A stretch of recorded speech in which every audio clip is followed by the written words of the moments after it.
ओम शांति। ओम शांति। आज 26 नवंबर 2021 के साकार महावाक्य। कल बाबा ने सर्विस सर्विस सर्विस है ना, बाबा ने कहा औरों को भी बाबा का परिचय देकर के आप समान बनो। बाबा ने कहा हमने जान लिया है बाबा को, लेकिन कल को कोई ये उलाहना ना दे कि तुमको तो पता था, आपने हमको बताया नहीं। इसलिए जहाँ तक हो सके चित्र प्रदर्शनी को समझाओ और खुद बाबा की याद में रहो। आज बाबा बोले, मीठे बच्चे स्वयं को राजयोगी समझ, स्वयं को राजयोगी समझ, विकारी संबंधों से ममत्व निकाल दो। स्वयं को राजयोगी समझ, विकारी संबंधों से ममत्व निकाल दो। सिर्फ तोड़ निभाने के लिए साथ रहो, सिर्फ तोड़ निभाने के लिए साथ रहो। प्रश्न है, तुम बच्चों ने देह भान को भुलाया है, तुम बच्चों ने देह भान को भुलाया है। इसका यादगार शास्त्रों में किस रूप से दिखाया है? तुम बच्चों ने देह भान को भुलाया है, इसका यादगार शास्त्रों में किस रूप से दिखाया है? उत्तर है, दिखाते हैं पांडव पहाड़ों पर गल गए। जितनी ऊंची स्थिति हुई तो देहभान खत्म हो गया, तो उन्होंने कह दिया कि पांडव पहाड़ों पर गल गए। परंतु उनको क्या पड़ी थी जो पहाड़ों पर बर्फ में जाकर शरीर छोड़ेंगे? इतना युद्ध किया, फिर उसके बाद पहाड़ों पर जाकर क्या पड़ी थी? जो पहाड़ों पर बर्फ में जाकर शरीर छोड़ेंगे।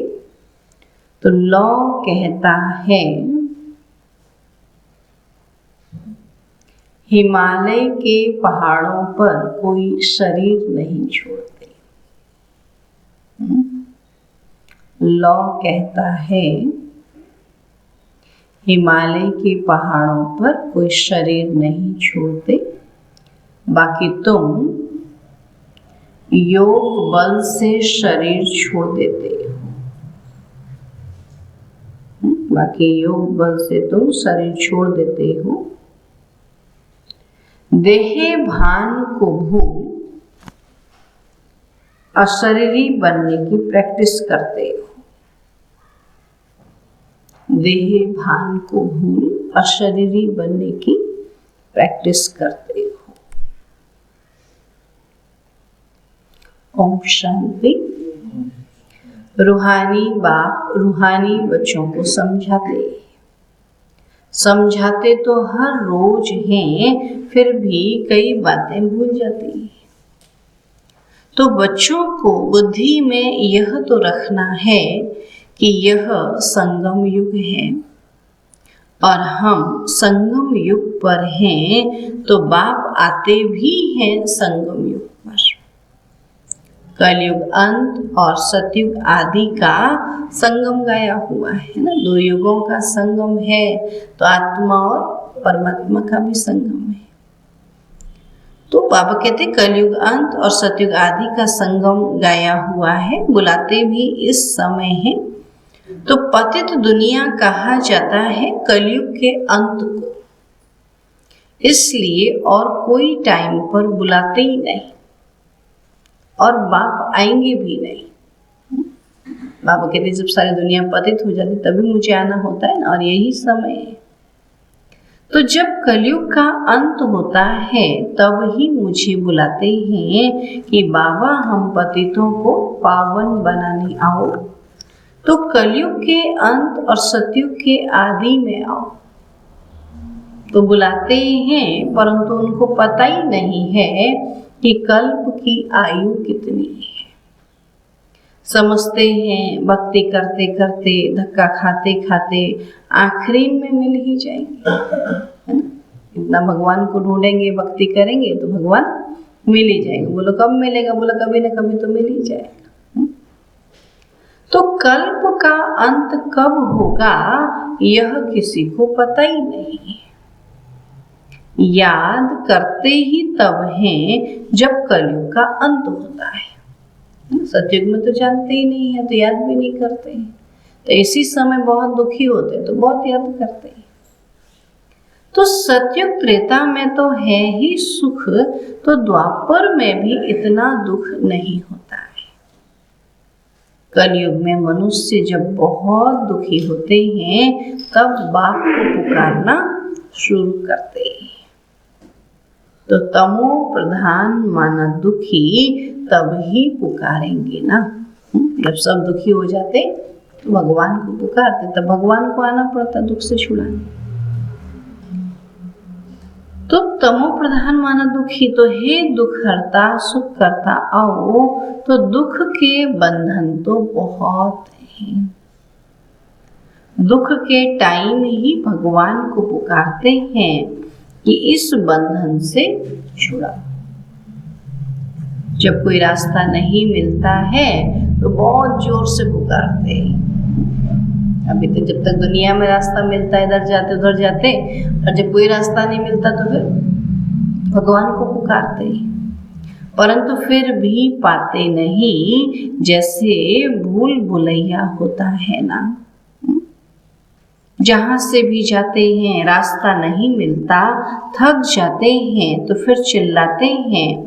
तो यहाँ भी मनुष्य जब बहुत दुखी हो जाते हैं तब चिल्लाते हैं कि हे दुखहर्ता सुख करता, हे अंधों की लाठी।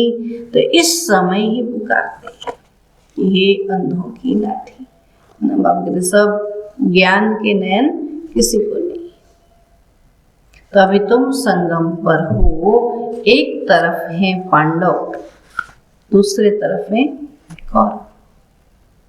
तो अंधा उनको कहा जाता है जो रचयिता और रचना के आदि मध्य अंत को नहीं जानते।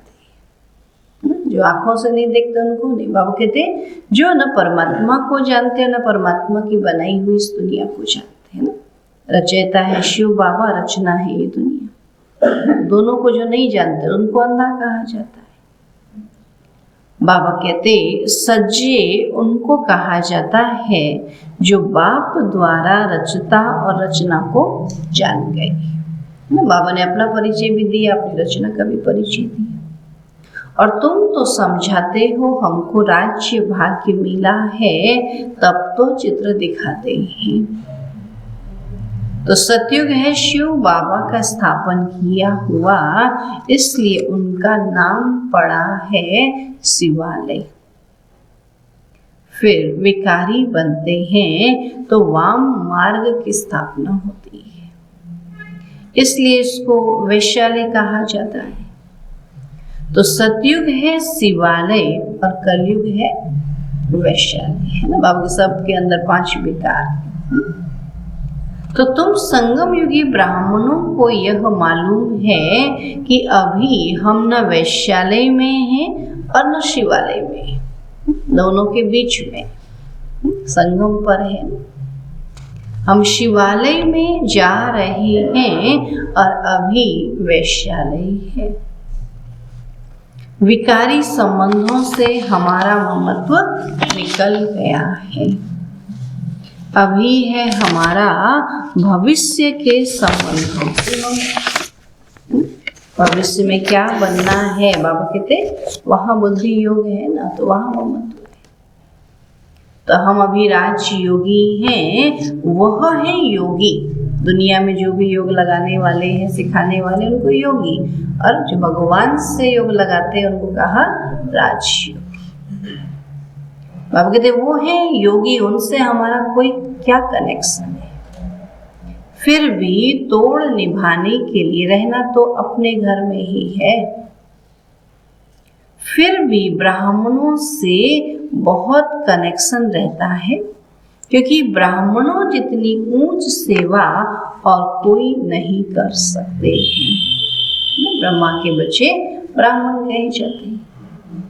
तो रूहानी सेवा करने बाप ही निमित्त बनते हैं, तो वह बाप भी है, टीचर भी है और गुरु भी है। सत्य बाबा, सत्य टीचर और सत्य गुरु भी है। तो सत्य को सुप्रीम भी कहते हैं। तो उन द्वारा हमको वर्षा मिल रहा है, जो सत्य भी है और सुप्रीम भी है। अब कहते हैं उनके द्वारा हमको वर्षा मिल रहा है। तो यह याद रहने से कितनी हर वक्त खुशी रहनी चाहिए। फिर औरों को समझाने के लिए पुरुषार्थ किया जाता है। पहले पहले तो है वह पारलौकिक बाप, और वह सत्य शिक्षक भी है, सतगुरु भी है, और सृष्टि चक्र के आदि मध्य अंत का ज्ञान देते हैं। इसलिए उनको ज्ञान का सागर कहा जाता है। तो पहले पहले तो उनकी महिमा करनी है। सुना, शिव बाबा की महिमा करनी है कि वह सत्य बाप, सत्य टीचर, सत्य सतगुरु है। तो सत्य धर्म की स्थापना करते हैं ना। एक धर्म है आदि सनातन देवी देवता धर्म, तो उसको सत्य धर्म कहा।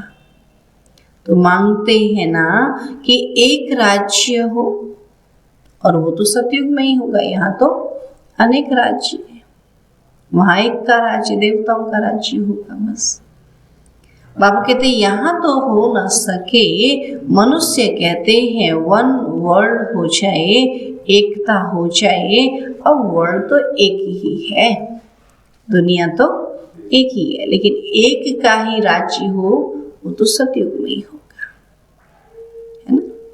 बाबा कहते सिर्फ वर्ल्ड में एक राज्य हो, यह हो सकता है।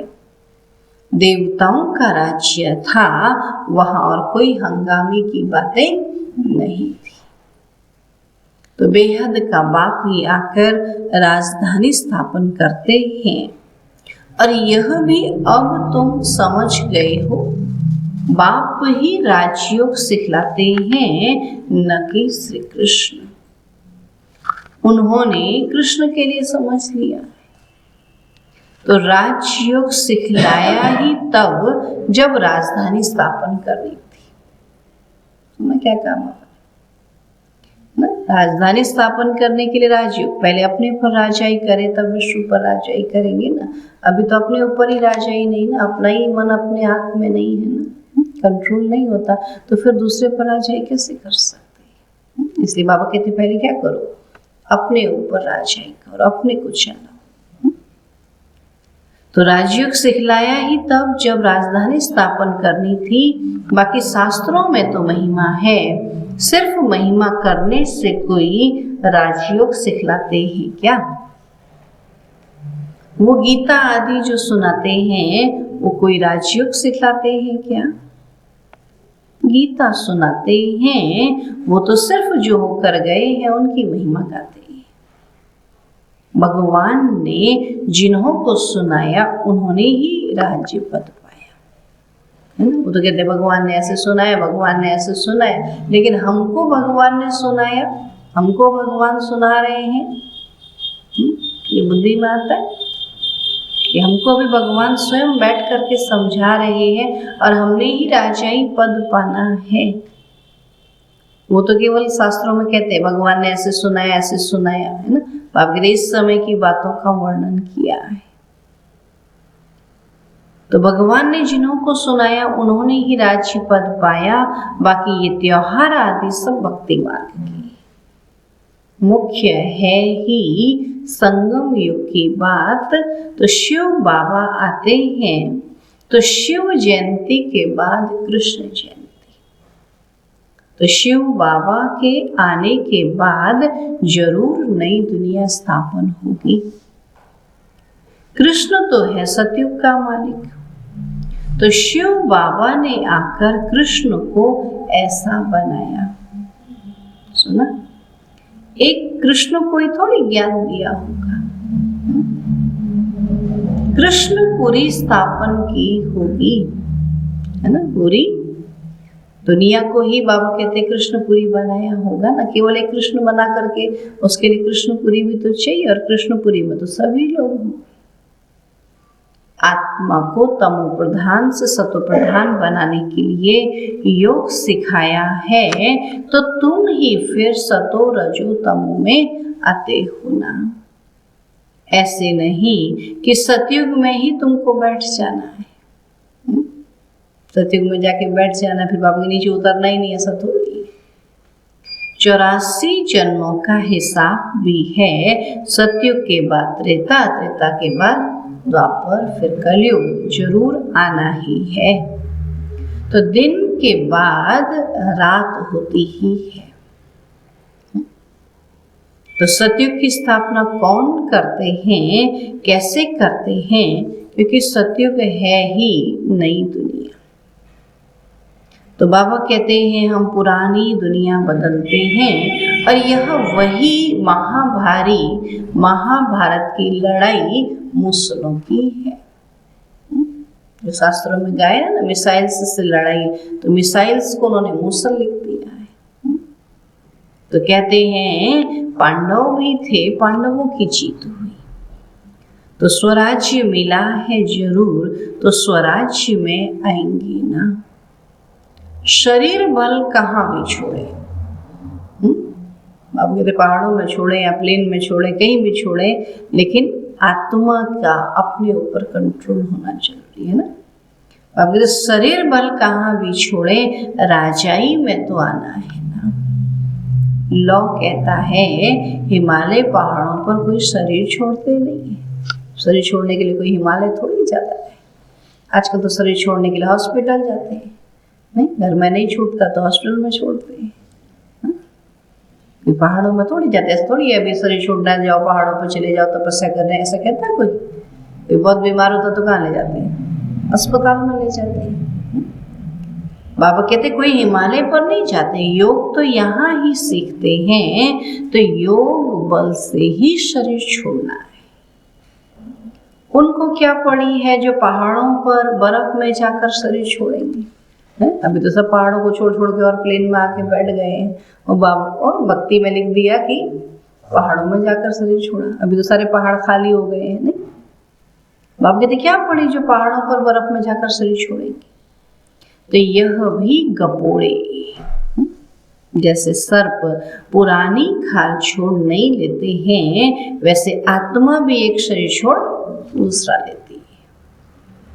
शांति धाम में जाकर फिर आएंगे सतयुग में। तो बाबा ने समझाया है सतयुग में शरीर छोड़ेंगे तो आप ही अपने समय पर, जब शरीर बूढ़ा होता है तब एक शरीर छोड़ दूसरा लेते हैं, है ना। सतयुग में तो अपने समय पर शरीर छोड़ेंगे।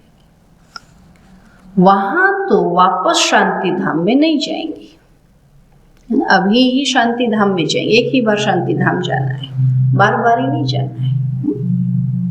बाबा कहते हैं वहां तो वापस शांति धाम में नहीं जाएंगे, शांति धाम में अभी जाना है। अभी वह प्रैक्टिस की जाती है जो तुम्हारी वह प्रैक्टिस अविनाशी हो जाती है। फिर याद रहेगा, देखो इस कलयुग अंत तक भी लोग बोलते हैं शांति धाम जाना, पता नहीं है कहाँ है, कैसा है, क्या है ना? लेकिन याद है, इतनी प्रैक्टिस अभी की ना। यहाँ तो प्रैक्टिस इसलिए कराते हैं क्योंकि पुरानी दुनिया को ही छोड़ना है, और वहां तो नई दुनिया है। अब स्वर्गवासी शरीर छोड़ेंगे तो स्वर्ग में ही आएंगे। कलयुग में मरेंगे तो कलयुग में ही आएंगे, सतयुग में मरेंगे तो सतयुग में ही आएंगे। तो नरकवासी शरीर छोड़ेंगे तो नरक में ही रहेंगे, स्वर्ग में तो जा ना सके। सतयुग में तो तब आएंगे जब बाप आकर राजयोग सिखाए। वहाँ मर के थोड़ी जाएंगे, वहाँ तो पढ़ के जाएंगे, है ना। मर के जाते तो सभी स्वर्ग में, तो फिर वहाँ भी ऐसी भीड़ मच जाए। बाबा कहते स्वर्ग में तब आएंगे जब बाबा आकर राजयोग सिखलाए, तब दैवी राजधानी में अर्थात सतयुग में जा सके। जो राजयोग सीखेंगे, पढ़ेंगे, योग बल जमा करेंगे, वही सतयुग में चले। तो राजा महाराजा का लक़ब भी यहाँ भी मिलता है, पद दूसरा मिलता है, परंतु नाम वो चलता रहता है ना। अंग्रेजों की बात तो क्या हुआ, खाली टाइटल मिलना शुरू हुआ, राजा ही खत्म हो गई। तो बाबा कहते पैसा देते हैं उनको, वो नाम टाइटल मिल जाता है, पद दूसरा मिलता है। बाबा कहते नाम वो चलता रहता है, बदल नहीं सकता। कोई कोई का टाइटल कायम कर देते हैं। जो पैसे से टाइटल लेते हैं, आगे 1,00,000-2,00,000 देते थे तो टाइटल मिलता था, नवाब का, है ना। ऐसे करके कईयों को टाइटल मिलता था, उनसे पैसा लेते थे, उनको टाइटल देते थे। तो यह बाबा कहते हैं, यह रूहानी बाप रूहानी बच्चों को बैठ समझाते हैं, उनको कहा जाता है स्पिरिचुअल फादर, आत्माओं का बाप, जिसको बुलाते हैं कि हे बाबा आओ, आकर हमको पतित से पावन बनो, है ना। बाबा को पुकारते हैं, कहते यहाँ बड़ा दुख है। बाबा से कहते हम यहाँ दुखी हो गए, हमको सुखी दुनिया में ले चलो, हमको राम राज्य में ले चलो। तो ड्रामा अनुसार 5000 वर्ष पहले भी ऐसे कहा था। परम पिता परमात्मा को आना ही है और यह चक्र फिरता रहता है। तो बाप कहते हैं मैं कल्प कल्प कल्प के संगम युग पर आता हूँ, तो यह अक्षर जरूर डालने होते हैं। ड्रामा के प्लान अनुसार आता हूँ, तो ड्रामा अक्षर भी लिखना पड़े, तो मनुष्यों को पता पड़े कि यह 5000 वर्ष का ड्रामा है। अभी सब मनुष्य मात्र पतित हैं, इसलिए खुद कहते हैं हम पापी हैं, हम नीच हैं। बाबा कहते खुद कहते हैं। तो बरोबर वैश्यालय भी है और विषय सागर है ना। विषय विकार मिटाओ पाप हरो देवा कहते हैं ना। तो बाबा कहते विषय सागर है ना। विष्णुपुरी क्षीर सागर थी, जहाँ लक्ष्मी नारायण दोनों थे। तो यह क्षीर सागर भेंट में कहा जाता है। इसको विषय सागर कहा तो उसको क्षीर सागर कह दिया, उसकी तुलना में। बाकी क्षीर सागर कोई होता ही नहीं, दूध का तालाब कैसे हो, सागर कैसे हो सकता है ना। सागर तो सतयुग में भी यही होता है, जो अभी सागर है यही सतयुग में भी होता है, कलयुग में भी। सतयुग में सारे सागर के तुम मालिक हो, सारी पृथ्वी आकाश के तुम मालिक हो। अभी तो टुकड़ा टुकड़ा हो गया है, लाइन डाल दी है ना बीच में, इतने से इधर हमारा इतना तुम्हारा, है ना। बाबा कहते अभी तो टुकड़ा टुकड़ा हो गया है।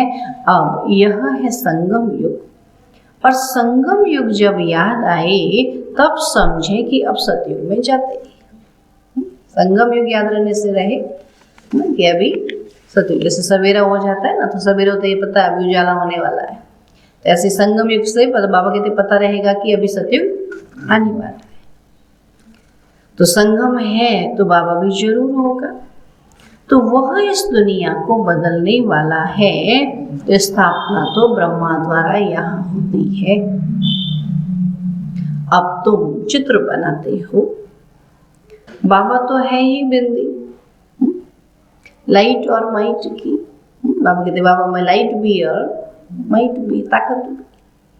तो तुम्हारी आत्मा भी लाइट है, अब तुमको लाइट कैसे देवे।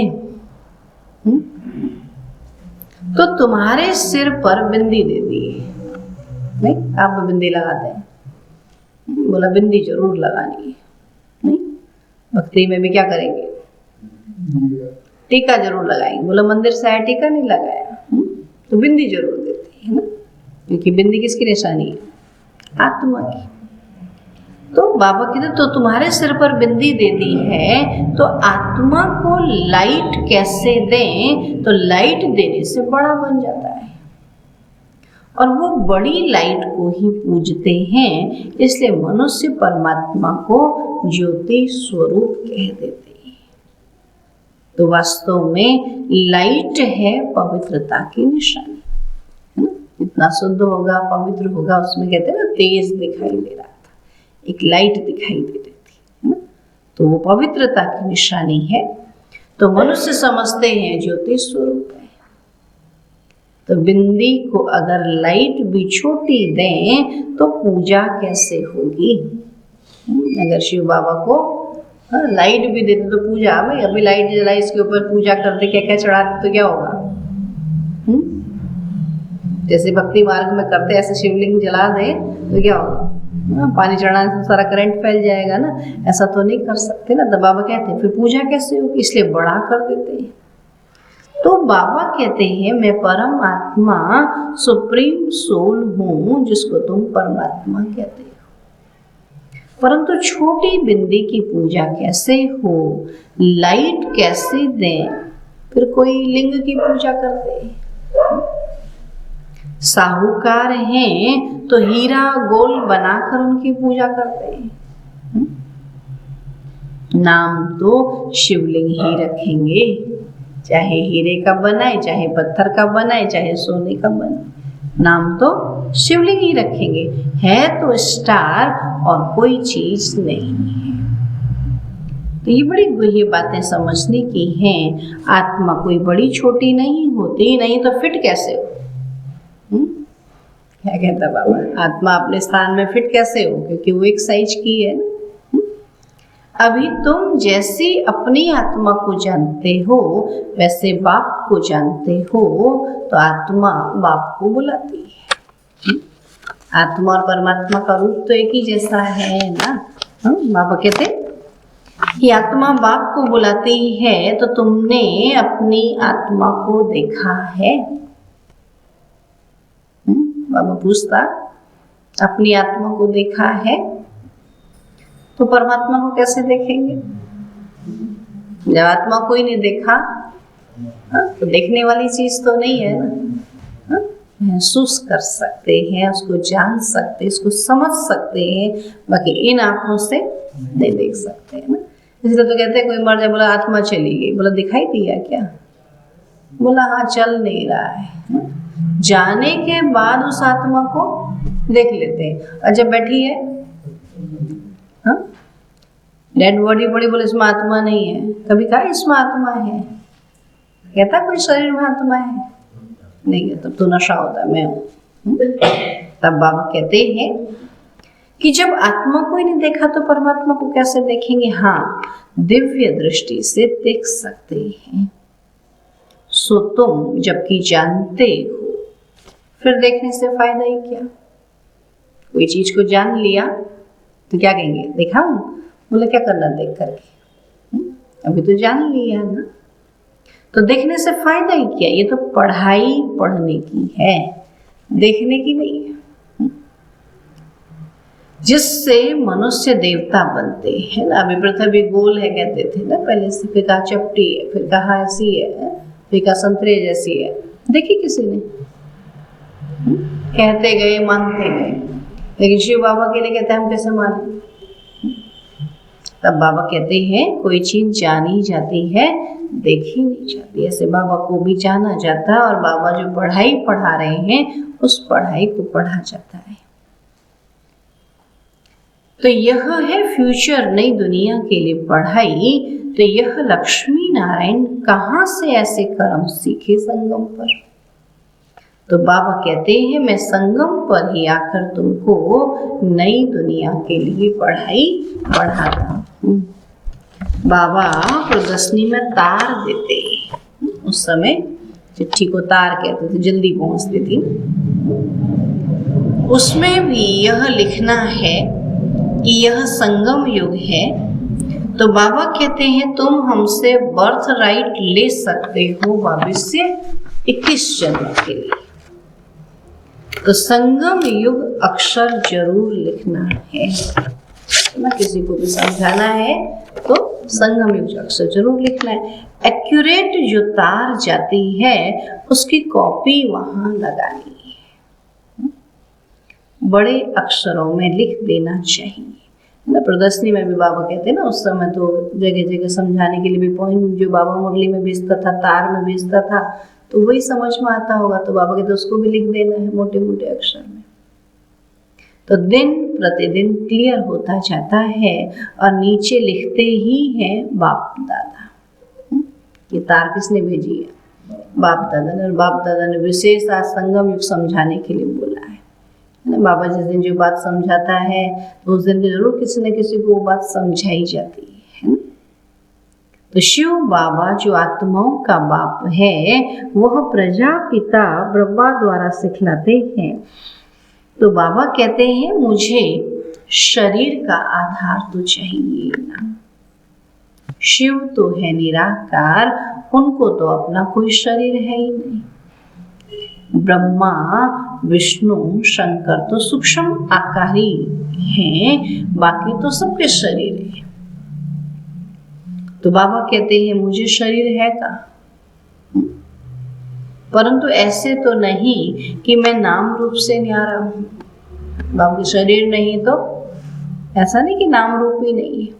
बहुत क्लियर बच्चों को समझाते हैं कि मेरा नाम मनुष्य जैसा नहीं है, मेरा रूप मनुष्य जैसा नहीं है, इसलिए उन्होंने नाम रूप से न्यारा कह दिया। मनुष्यों का नाम शरीर पर, परमात्मा का नाम आत्मा के ऊपर है ना। तो परमात्मा का नाम शिव है, शरीर तो है ही नहीं। तो रूप बाबा कहते कोई ऐसे 5 तत्वों का आँख कान नाक मुख वाला शरीर नहीं, बाकी निराकार है ना, इसलिए उन्होंने कहते नाम रूप से नहीं आ रहा है। तो बहुत क्लियर बच्चों को समझाते हैं कि मैं हूँ निराकार, परंतु जब मैं आता हूँ तो मुझे शरीर जरूर चाहिए। मैं गर्भ में नहीं आता हूँ। मैं खुद बतलाता हूँ कि मैं साधारण तन में आया हूँ और यह पहले पूज्य थे, अब पुजारी बना है। तो माला में भी है पहले शिव बाबा फिर 2 दाने। तो प्रवृत्ति मार्ग है ना, तो अभी तुमको पता है कि प्रवृत्ति मार्ग की ही माला है। जो प्रवृत्ति मार्ग में पतित थे और अब शिव बाबा की मत से पावन बन सृष्टि को पावन बना रहे हैं, इसलिए यादगार माला बनी हुई है। तो रुद्र माला और विष्णु की वैजंती माला है। तो ब्राह्मणों की माला बाबा कहते नहीं बनती ना, आज ब्राह्मण है कल है ही नहीं, आज नंबर 1 कल लास्ट हो जाते, इसलिए ब्राह्मणों की माला नहीं बनती है।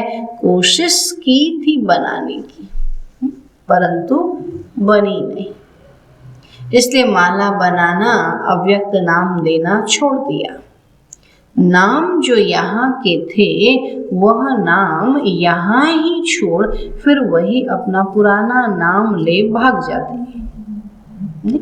उस समय 350 नाम आए ना, तो पूछा कितने बचे, तो बोला 80 नाम बचे, 80 लोग बचे। सोचो 350 में से। तब बाबा कहते हैं फिर भाग गए तो क्या फायदा।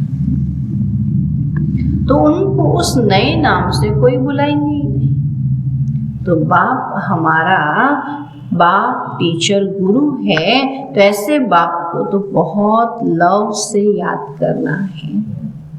परंतु माया ऐसी है जो भुला देती है, इसलिए अवस्था डगमग होती है। तो मुरझाए पने की फीलिंग आती है, तो शिव बाबा की याद से फिर खड़े हो जाती है। जैसे बाबा की याद आती है तो फिर खड़े हो जाती है।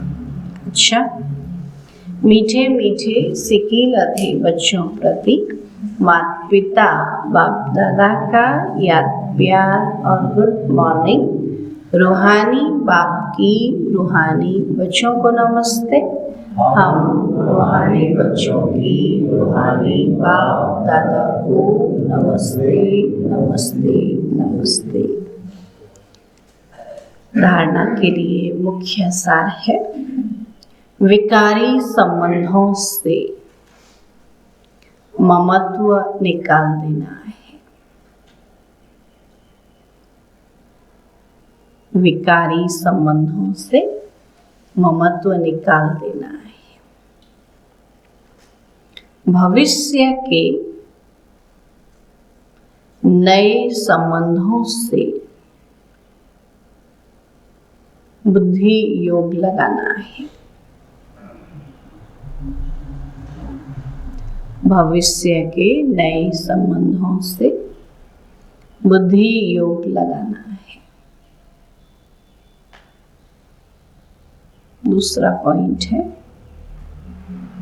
औरों को समझाने के लिए, औरों को समझाने के लिए हर वक्त खुशी में रहना है।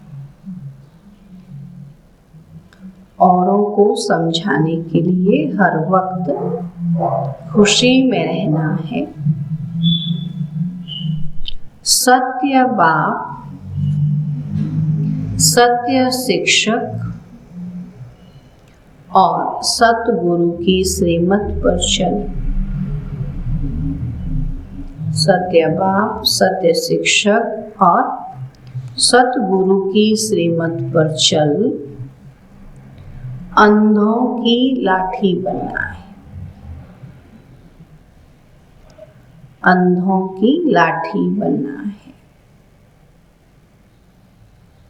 आज का वरदान है, कोमलता को कमाल में परिवर्तन कर।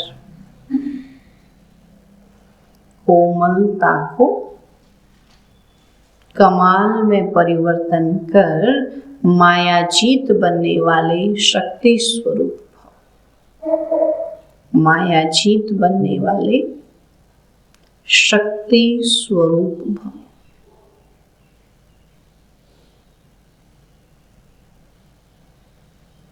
बाबा कहते हैं, शक्ति स्वरूप बनने के लिए कोमलता को कमाल में परिवर्तन करो। सिर्फ स्वयं के संस्कारों को परिवर्तन करने में कोमल बनो, कर्म में कभी कोमल नहीं बनना। आजकल तो कर्म करते कहते नाजुक बन जाते, मैं कैसे करूं, है ना। बाबा कहते कर्म में कोमल नहीं बनना, श्रेष्ठ कर्म करेंगे तभी महान पद मिलेगा ना।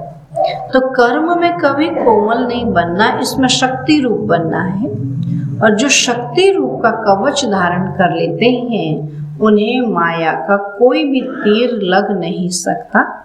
इसलिए आपके चेहरे नयन चैन से कोमलता के बजाय शक्ति रूप दिखाई दे, तब मायाजीत बन पास विद ऑनर का सर्टिफिकेट ले सकेंगे। बाबा कहते हैं, आपके नयन चैन से कोमलता के बजाय शक्ति रूप दिखाई दे, तब मायाजीत बन पास विद ऑनर का सर्टिफिकेट ले सकेंगे। कोमल नहीं बल्कि कमाल करने वाली शक्ति स्वरूप आत्माएं। स्लोगन है, त्रिकालदर्शी की सीट पर सेट होकर हर कर्म करो। त्रिकालदर्शी की सीट पर सेट होकर हर कर्म करो, तो माया दूर से ही भाग जाएगी। तो माया दूर से ही भाग जाएगी। ठीक है। आज बाबा ने आत्मा का परिचय, परमात्मा का परिचय, सबका परिचय दे दिया। बाबा ने कहा,